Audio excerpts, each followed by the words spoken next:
A couple items for you at the top.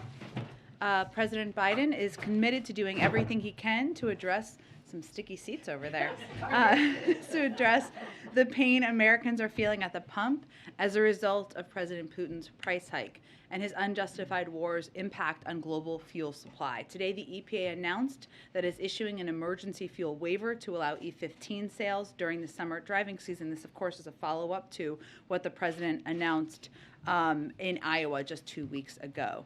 The waiver is a critical step to address the fuel supply crisis. And again, as I already noted, it's a follow-up to the announcement from last week, and it will lay out actions to increase the use of biofuels in order to reduce our reliance on fossil fuels, accelerate the clean energy transition, build real U.S. energy independence, support American agriculture and manufacturing, and save Americans money. At current prices, E15 can save a family 10 cents per gallon of gas on average, and many stores sell E15 at an even greater discount. There's just over 2,000 gas stations, mostly in the Midwest, where without this action, the E15 tank pump would be covered and Americans wouldn't be able to access it. So this builds on the additional steps the president has taken, authorizing the release of 1 million barrels per day from the Strategic Petroleum Reserve for the next 6 months, and the largest release in history, working around and building a coalition around the world to release an additional 60 million barrels. I also wanted to give you a little bit of a week ahead, a quick overview for the week ahead. As you're well aware, tomorrow the President and the First Lady will attend the White House Correspondents' Dinner, where the President will speak, and I will lower expectations and say it's not funny at all. Just kidding, see? The following day, President Biden will travel to Minneapolis, Minnesota to attend the memorial service of former Vice President Walter Mondale, who was his friend and mentor. On Monday, the President will present the Presidential Rank Awards to 230 winners for 37 federal agencies in a virtual ceremony. Then he and the First Lady will host a reception to celebrate Eid in the East Room. On Tuesday, the President will travel to Alabama, as we've already announced, to visit a Lockheed Martin facility which manufactures weapon systems such as Javelin anti-tank missiles, which we are providing Ukraine to defend against the Russian invasion. He will also discuss, while he's there, his supplemental funding request, which will help Ukraine defend itself over the long term, support democracy in Ukraine, and address humanitarian needs and economic disruptions due to Putin's war. And on Thursday, the President and First Lady will host a Cinco de Mayo reception in the Rose Garden. Also wanted to note Gary Rosenberg. Where are you, Gary? Hello, Gary. Gary is retired. He's one of the ABC crew members here at the White House. He is retiring today after 43 years. Great, Gary. So, amazing. Thank you for your service. We're not going to make any connection between your timing and the fact that ABC is reportedly taking Kim Kardashian and Pete Davidson to the dinner. Maybe you'll have a wild weekend. So let's get to your questions. I have hopefully a lot of follow-ups to a lot of the supplemental questions you all had yesterday, which I'm sure will come up. So why don't we get to you, Chris? I was going to start with the supplemental, actually. Okay, great. So just wanted looking for an update on where things stand with that, and also with COVID funding, how the conversation's gone so far, and how are things going with Republicans as well in getting their support for some of these measures. Sure. Well, as I noted yesterday, after we put out and announced this request, we have been working full steam ahead in engaging and having discussions with appropriate members, committees, staff about the urgency in moving both of these requests forward.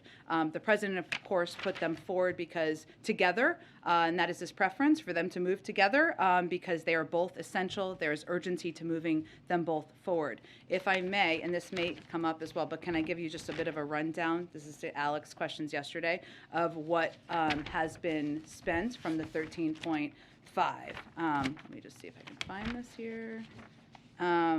Okay, so we noted and we've confirmed for all of you that of the 13.6, we had already spent 3.25 of the security assistance, so 250 million left. That remains the case.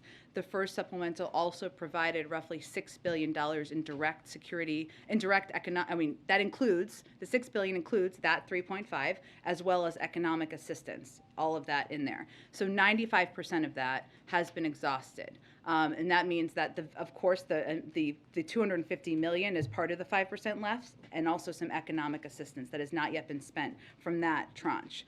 The first supplemental also provided about 4.2 billion for humanitarian assistance for humanitarian needs globally. We've spent about 600 million of that so far. So there's more obviously left in that fund, which is why we have only requested less than 3% of what is in our new request package is for that type of humanitarian assistance, because we have more left and there are more global requests, of course, given the surge of refugees and needs around the world that we anticipate receiving. And finally, the supplemental also provided $3 billion to support U.S. troop deployments to reinforce NATO territory, which the Department of Defense is using for this purpose. Of course, they plan ahead. It doesn't mean it's all been spent out, but it has been planned for how it will be spent. So as you can tell, the vast majority of what we had requested and what we had received from Congress has been spent, and the humanitarian pieces still left accounts for how we have framed the next package. Okay, go ahead. It appears the European Union is preparing a phase-in ban of Russian oil imports. The U.S. has been a partner in helping the EU to get natural gas. Is the U.S. committed to helping them get additional crude supplies, and will that include ways to increase U.S. production and get it over to the European Union? Yes, so as we've talked about a little bit this week with the announcement about Russia's actions as it relates to Poland and Bulgaria, we started a task force last month with Europe to account for and plan for and work to help them diversify their energy needs and account for any steps that Russia may continue to take to weaponize energy. There was a meeting of that task force, I believe it was yesterday, to have a discussion about how we can continue to work together. We've already taken steps to provide for additional LNG or natural gas resources, because we knew and anticipated that for some of these European countries that was especially going to be a need. In terms of oil, it's of course a global oil market, so our effort there in anticipation of any needs was to take steps to provide more supply, whether that was through our own release from the Strategic Petroleum Reserve or the work that the president and his team has done to do the global release, the biggest ever in history. So slightly two different things, but this task force was started in anticipation of these needs. They already had a meeting. We'll continue our work together to help the Europeans with any shortages they have, and also to diversify and ease off of Russian reliance on Russian energy needs. On the E15 emergency waiver, it says it will last a statutory maximum of 20 days per the EPA, and that you guys will review that to see if it's still needed. Yeah. The industry itself has been calling for it, and I think Biden has been supportive of a summer-long lifting of the ban. I understand there's reasons why you do the 20 days, but is this administration committed to making E15 available all summer long? That is how the president made his announcement, and is his intention. And I would note, because it's available, if you think of the just over 2,000 gas stations where it's available in the Midwest, largely in the Midwest, without this, the prior regulations would have been, or without the waiver, that basically the E15 pump would be covered and wouldn't be available. So we do anticipate needs continuing for taking additional steps to cut the cost for Americans. This lowers it by about 10 cents for those who use this type of gas, and this is just another way to do that. Go ahead. Vladimir Putin has confirmed that Russia will be attending the G20 summit, so could we get a reaction from the White House on that? And then related to that, is there any scenario, anything that could happen between now and 6 months from now where the U.S. would actually welcome Russia's presence at the G20, see it as being constructive or productive for Russia to be a part of that summit? Well, there's a lot that could happen between now and then, but we certainly haven't seen an indication to date of Russia's plan to participate in diplomatic talks constructively. Our hope certainly is that will change, because obviously diplomatic talks and conversations is the way to bring an end to this conflict, and President Putin could end this tomorrow, could end this right now. But I'm not going to get ahead of what that looks like. Obviously, this is an ongoing war on the ground. We have certainly seen those reports, and the president has expressed publicly his opposition to President Putin attending the G20. We have welcomed the Ukrainians attending, or invitation to attend the G20. It is 6 months away, so we don't know how to predict. We can't predict at this point what that will look like. Our understanding, and of course you could confirm this with the Indonesians, is we have reached out to them privately, is that they did invite them before the invasion. So any additional steps beyond that, I would certainly point to them, but we've conveyed our view that we don't think they should be a part of it publicly and privately as well. Just on Okay. a separate matter, Sure. An American citizen and former Marine veteran, Willie Joseph Cancel, was killed this week in Ukraine while fighting alongside Ukrainian forces. His mother told CNN that he went to Ukraine because he believes in what Ukraine was fighting for. First of all, is there a message for his family? Well, first of all, our hearts go out to his family and loved ones.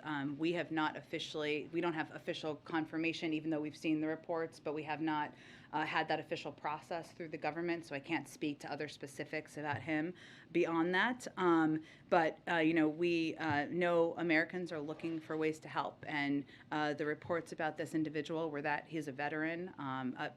He had a child, I believe, and certainly sounded like a very passionate young man. We know people want to help, but we do encourage Americans to find other ways to do so rather than traveling to Ukraine to fight there. It is a war zone. It's an active war zone, and we know Americans face significant risks. But certainly, we know a family is mourning, a wife is mourning, and our hearts are with them. So any other American that is looking to go to Ukraine for the purpose of fighting alongside Ukrainian forces, the U.S.'s message is strictly do not go. Our advice for months now has been that Americans should not travel to Ukraine for any reason. Go ahead. In the president's conversation with AMLO, with the Mexican president, just ended, did President Biden make any specific requests of his Mexican counterpart in terms of increasing Mexican either troops or enforcement along either the U.S.-Mexico border or the Mexico border with Central American countries?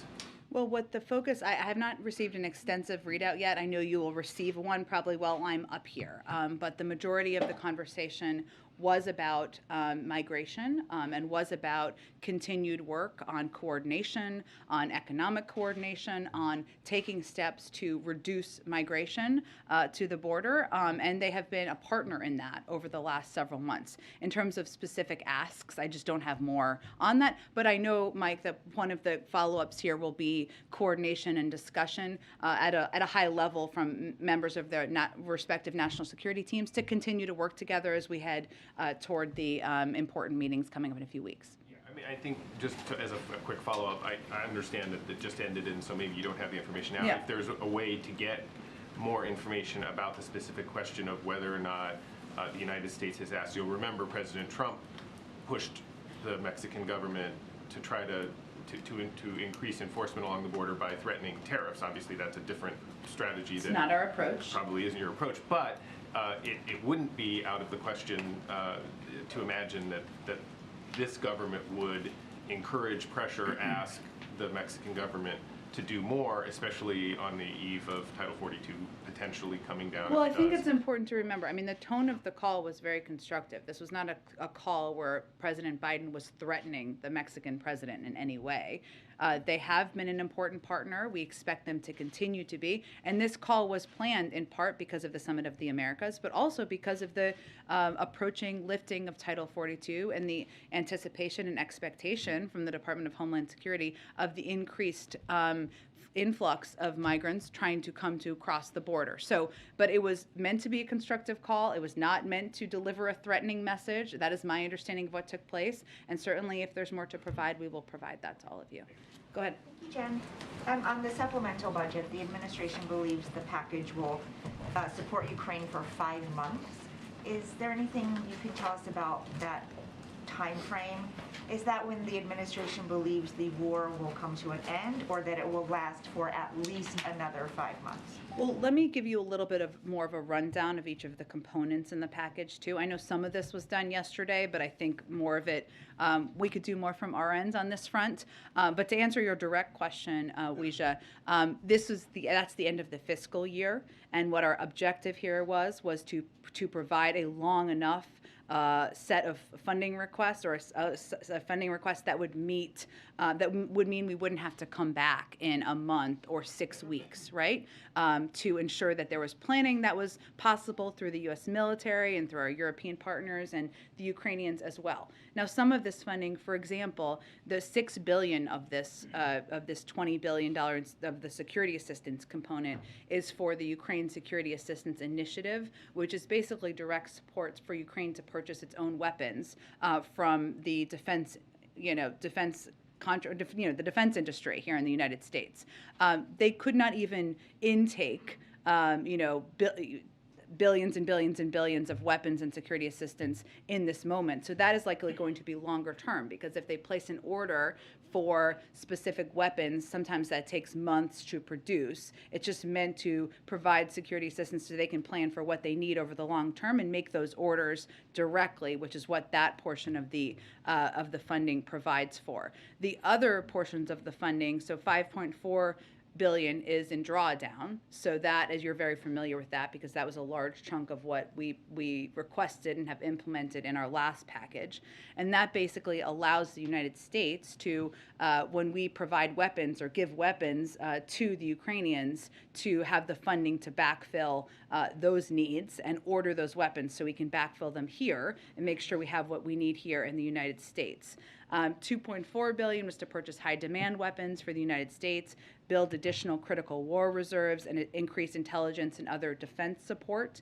And then $4 billion is in state, foreign, military financing, which is not just for Ukraine. That's for a range of countries. It's FMF funding that will be applicable to a range of countries and what their needs are. And finally, $2.6 billion is to continue supporting U.S. troop deployments in NATO territory. So as you know, we had about 80,000, and now we're up to 100,000. And we're also, of course, providing support to a range of our NATO allies and partners in the region, and that helps support that includes U.S. troop transportation, special pay, medical support. So that's kind of the breakdown of what it is, but some of that would certainly go beyond. It was just meant to be a request that accounts for the fiscal year. And then turning to COVID, I know you've talked before about protocols in place to protect the president, but given what Kate Bedingfield tweeted this morning, I wonder, is part of the protocol to make sure the president never has any close contacts? Well, the way we determine, we do take additional steps, and some of those are additional precautions that go beyond even what the CDC recommends, right? So if we are in a meeting with the president, I've noted before, you always are tested. We often wear masks, almost always wear masks in those meetings. We try to socially distance whenever possible, and the way the CDC defines and the close contact is 15 minutes at a certain close proximity. So we try to follow those guidelines and take additional steps, of course, out of an effort to protect the president. So those who are in a confined space with the president wear masks and are 6 feet apart from him. That's an effort we make, exactly. Okay, great. And then just quickly on the vaccines for children. Yeah. Because the FDA announced a couple potential dates for when they might start reviewing in June. Yeah. When the green light is given, assuming it will be, is there enough supply already on hand to start giving these young children their first doses right away? The supply of both the vaccine and vials, materials, etc. My understanding, Weijia, is that there is. I will quadruple check that and make sure for you, but we have been planning for the possibility of approval for vaccines for children under 5 for some time now, and we like to plan ahead. Okay, thanks, Jen. Go ahead, Jackie. Thank you, Jen. The mayor of Eagle Pass told my colleague down at the border today, and the mayor is a Democrat, by the way, that the border is not being effectively managed, and asked the president to come and see it. Does the president have any plans to go to the border? I don't have any plans to preview at this point in time. Certainly we're open to it, but no plans to preview. Is it something he would consider doing before the Summit of the Americas, where he's set to meet with the leaders of Central and South America, see the situation firsthand before having that robust conversation? Well, he's meeting with leaders of countries that he's traveled to many times, and certainly is very familiar with the issues that will be discussed, which is addressing root causes, coordinating, whether it's on the economic front or security front, and that's an initiative he led during the when he was vice president. So he's very familiar with those issues. On the economy, Austin Goolsbee, the former chair of the Council of Economic Advisors under the Obama administration, said that he felt that the president yesterday in his comments about the GDP report was potentially underplaying the risks of a recession. And he pointed to geopolitical conditions with Ukraine, with Russia cutting off gas to Europe, and also GDP shrinking, saying that people should be nervous. How do you respond to that? Well, I have a great deal of respect for Austin Goolsbee. He's a former colleague, and so does the president. But what we look at is a range of economic data, including economic data that was in the GDP numbers yesterday, which I did some explaining of yesterday. But some of the data that was in there show very encouraging signs that economists look at. Many independent economists monitor closely. American consumer spending, business investment, residential investment, all up. The decrease as it relates to exports is largely because our economy is stronger than many economies around the world, and the inventory numbers, which is kind of the number that went down, that brought it down, is in large part because the fourth quarter inventory numbers were the highest in history, and these numbers are done as a comparison from quarter to quarter. So I think we felt it was important to explain the data and what it means. We continue to monitor economic data. It's important to note that some important components of it are we created more jobs last year than any job in American history. We're at a very low unemployment rate, and while costs are high and inflation is not where we want it to be, the Federal Reserve continues to project that will come down by the end of the year. So our economists and our economic team continues to feel confident in the strength of the economy, even as we monitor a range of data. Jennifer Granholm said something, though, that was interesting about inflation coming down. She said some economists are suggesting inflation is going to level off a bit, but it's just so hard to know because we don't know what's going to happen on the war on this. So she's seeming to also allude to geopolitical conditions that might not result in these projections coming to fruition. Well, the Federal Reserve makes the official projections, right, for the government. What I will note, and I think maybe she was referring to, is even the new economic data we saw today, energy accounted for 61% of the reasoning for the increase in the inflation numbers. And we know that because of Putin's unprovoked invasion in Ukraine, that it's driving food costs, but also energy costs, and that is a huge driver. So that's why the president is taking a range of steps. The historic release from the Strategic Petroleum Reserve, even the steps, certainly smaller as it relates to E15 today, to work to really target and focus on energy prices and costs. And I have just a couple questions on the disinformation board. Sure. Yesterday, you had told me that you were not familiar with Nina Jankowicz. I'm wondering if you have more information on her today. Also, Secretary Mayorkas said that he was not familiar with statements that she had made surrounding the Hunter Biden laptop.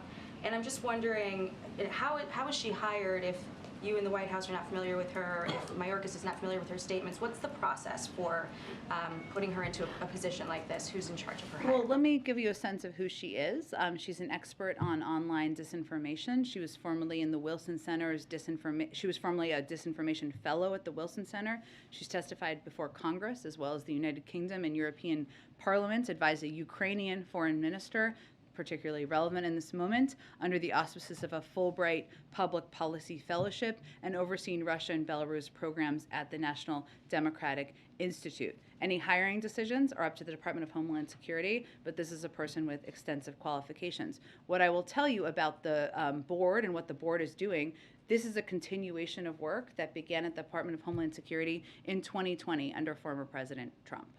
Is it, though, I guess, can you describe what her job is going to be? Because there's been some TikToks that she has put out, and it seems like rather than calling balls and strikes on this story is false and this story and here's the truth on it, one line stood out to me. They're laundering disinfo. We should really take note and not support their lies with our wallet, voice, or vote. So Well, here's what the board is going to do, which I think is of particular interest. Again, a continuation of the work of the former president. So for anyone who's critical of it, I didn't hear them being critical of the work under the former president, which is just interesting to note contextually. But in the fact sheet that they put out, what they noted yesterday, what they noted in there is that this is meant to, one, the first bullet was about protecting privacy, civil rights, and civil liberties, and the First Amendment. They said the primary mission is to establish best practices to ensure that efforts to understand and respond to disinformation are done in ways that protect privacy, civil rights, and civil liberties. I'd also note that the first example they gave about what they're going to do is support the Department of Homeland Security's ongoing work, back to the former administration, to address how and understand how misinformation spread by human smugglers that prey on vulnerable populations attempting to migrate to the United States. There's no question, everybody, that was bipartisan support for that, to address disinformation that's helping smugglers, helping people migrate, or providing false information, prompting people to migrate. This is also work that is helping to address unauthorized terrorism, other threats, and see how disinformation and misinformation is being pushed to lead to increase those. So that's all work. We think is work that's been ongoing for some time. This is the form it's taking, and there's a fact sheet that details the specifics of it. you just outlined a lot of, efforts that sound very worthy, but you've got someone from the Department of Homeland Security telling people how they should vote. How do you explain that to critics who say that doesn't sound right to me? This is an individual who will be overseeing the work of that board. Personnel decisions are up to the Department of Homeland Security. I just outlined the extensive history and background this individual has, but I think what's important to note here is what the board is doing, which is continuing what is important disinformation-related work that began under the former administration. Go ahead. Thanks, Jen. I want to ask you about some of the concerns that Democrats are expressing about Title 42, if it is in fact lifted, and these are some quotes that were in Politico today. Maggie Hassan says, what I didn't hear was specifics about numbers and deployment and really meeting the need at the border. Senator Catherine Cortez Masto said she still hasn't seen a comprehensive plan. And Senator Mark Kelly has said there's having things on a piece of paper and then what is going on in the southern border. And there's a huge disconnect. What is the administration doing to address those concerns and that criticism that there may be a plan on paper, but they certainly haven't seen it at the border yet? Well, first, there's an extensive plan on paper that includes a 6-pillar approach to planning for and preparing for the lifting of Title 42, including surging resources, personnel, transportation, medical support, facilities to support border operations. It also includes enhancing CBP processing efficiency and moving with deliberate speed to mitigate potential overcrowding at Border Patrol stations, something in anticipation they are preparing for the possibility of. It also includes administering consequences for unlawful entry. That's Pillar 3. It includes number 4 is bolstering the capacity of non-governmental organizations who've been important partners to us as we're working to implement to receive non-citizens after they've been processed. It also includes targeting and disrupting the transnational criminal organizations and finally deterring irregular migration. What it is not, and this is where we absolutely, of course, agree with these members and others, is an immigration reform plan. And that is something that we strongly support. This is a reminder of the need for, how outdated it is, how broken the system is. But Title 42 has never been an immigration plan. How soon will the plan that you just laid out actually go into effect, understanding that it may take some time? Yeah. But how soon will people actually feel the real impact so that, as Senator Kelly is saying, this disconnect doesn't exist, so that there's actual proof that it's taking place? Well, the Title 42 lifts on May 23rd. It doesn't lift. Nothing happens until... I would point to the Department of Homeland Security for the implementation plan, but I think that's what's important to note here. We haven't seen, the impacts of the lifting surges because it hasn't happened confirmed yet. I'd also note that Secretary Mayorkas testified, I believe, before 4 committees over the last 2 days about exactly this And yet there's still this skepticism. in order to answer their questions, and I'm sure he's happy to have continued conversations. How concerned is the president that these members of his own party, who are facing tough re-election battles, Yeah. as you know, have these serious concerns and clearly are expressing fears that it might impact them politically, might impact their chances for re-election? Well, without speaking to the politics, I would say, Kristen, I mean, the president shares the concern about the lack of a workable immigration system, and that impacts many of the border state leaders quite a bit, of course, because there isn't an effective asylum processing system, because we don't have smart security. We spent years investing in a faulty border wall that was never going to be an effective mechanism. He shares their concerns about that, and he recognizes and agrees with that. How would you characterize how committed he is, understanding that an appeal, if it comes to that, is not in his hands? Would he want to see this fight go all the way to the Supreme Court? I'm certainly not going to get ahead of a legal process. I will note, and Mary, I think Mary asked about this yesterday. So let me, in terms of where things stand, so right now what we saw yesterday is that the district court presiding over one of the challenges to the Title 42 rescission order finally officially entered, because they had just done it verbally, a temporary restraining order. What that basically means is they're saying we can't lift Title 42 before May 23rd. That has not been our plan to date, as you know. What is next is there's going to be a hearing on Arizona's preliminary injunction motion. That's scheduled to take place on May 13th. So any decision about what's next, of course, would happen from the Department of Justice, but wouldn't happen until after that. What I would note is that the judge has indicated he will rule unfavorably towards the administration at this time, but we don't know, and we don't officially know, and we won't know until he makes a ruling, and then the Department of Justice would make any decision about legal action. One quickly on the supplemental, if I might. There's obviously a divide over whether to link it to COVID funding, which we talked about a little bit here yesterday.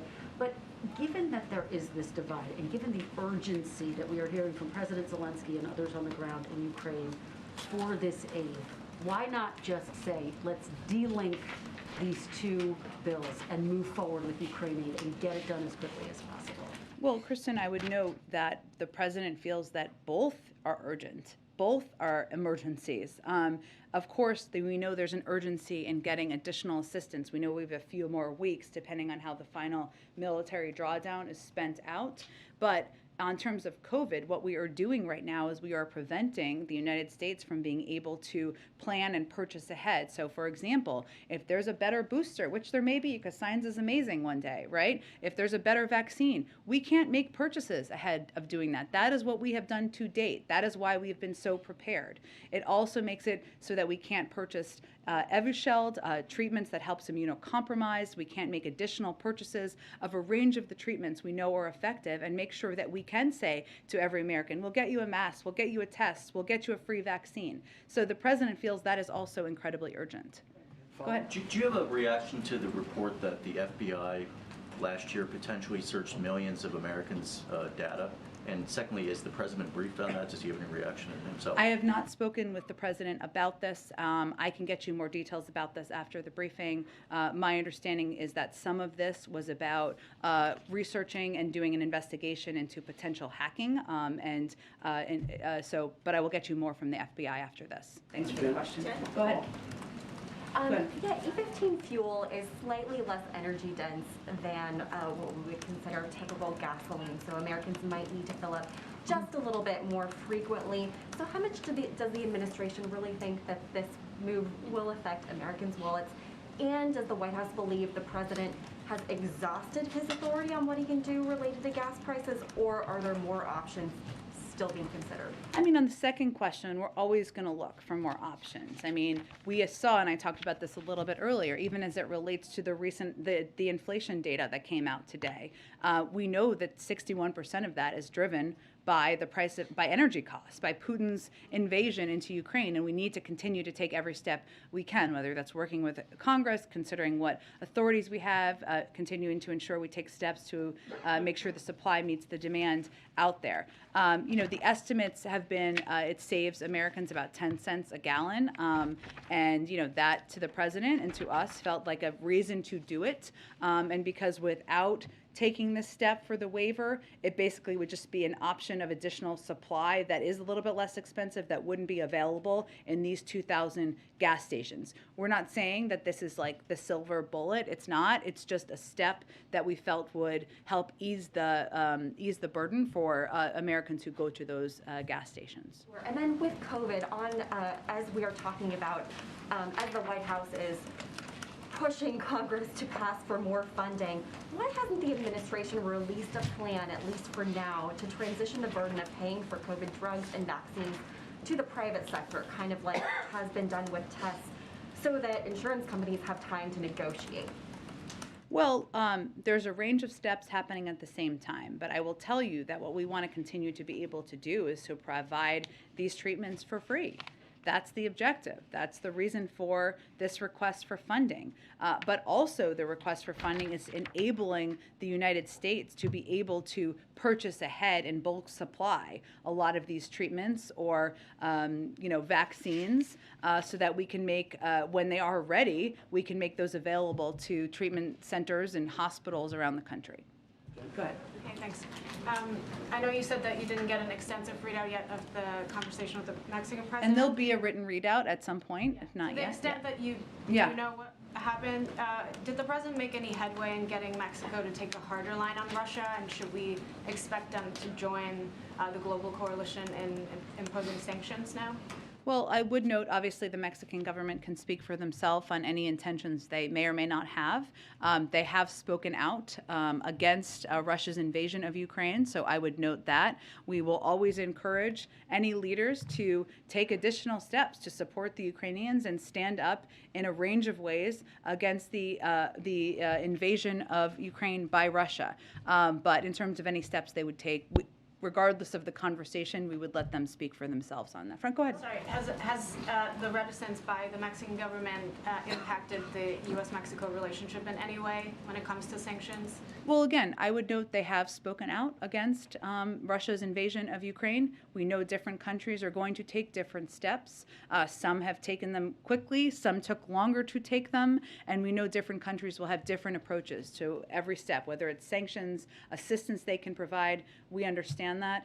We have an important, strong relationship with Mexico, one that the call today was set up in order to really focus the conversation on migration and addressing root causes in advance of the Summit of the Americas. So that was really the majority of the conversation. I'm sorry, I didn't mean to miss you. Go ahead. No worries. Thank you.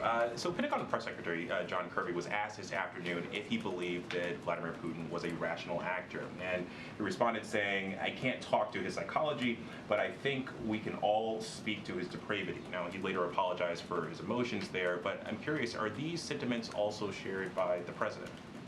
Well, I think you've heard the president call him a war criminal. So I don't think the president thinks of President Putin as somebody who is a model in the world. He views him as a pariah and somebody who is guilty of war crimes and of genocide. So I think the president's comments speak for itself. And then also piggybacking on Kristen's last question, if Congress doesn't pass supplemental aid to Ukraine or it's delayed, how much longer can we keep the current pace in supporting them? Well, there's a range of ways we're supporting them, right? So this is why I felt it was important to outline it in more detail than I did yesterday. Sometimes you go back and you say, I need more information. And that's what we did here. But we know there's $250 million left, right, from the security package. We know that we were at a very rapid pace of providing assistance for several weeks. That was strategic because we wanted to front load that, knowing that as Russia repositioned their approach approach to the war, the needs for the Ukrainians were different because it was going to be a longer, more drawn out war that was more kind of on the ground. So we strategically front loaded a lot of the security assistance, but there is not. We expect a couple more weeks this assistance could be. I don't have the plans from the Department of Defense on exactly how they will roll that out. I also noted that the vast majority of our economic assistance has also been exhausted. Obviously, many of those needs are long term. Some of the funding, about $3 billion of it, was for operating needs of the Department of Defense. Some of those are still being spent out and are part of their budget, not direct assistance, of course. And then there is still funds in the humanitarian assistance bucket, but that doesn't meet all of the needs, of course, that the Ukrainians have. So this is why there's an urgency to moving forward. And lastly, I understand that the circumstances surrounding Mr. Cancel's death are still coming to light, but does the president have any plans to talk with his relatives? It's a great question, and what I tried to convey, perhaps not articulately, is that it has not gone through the proper channels that typically are the State Department, Defense Department, et cetera, usually the State Department likely in this case, and if there is a call to read out, I will certainly let all of you know. Go ahead, I can do like a few more, I think. Go ahead. So it sounds like the president is still planning to attend the White House Correspondents' Dinner. In past, when he's been exposed in large events, the White House has noted that there might be an increase in his testing following those. Are there any plans to change the president's testing procedures following these big events that he's been attending, like the dinner and the two memorial services he attended? The testing protocol is determined by his doctor. He was tested yesterday and he tested negative, but I don't have anything to predict in terms of the future.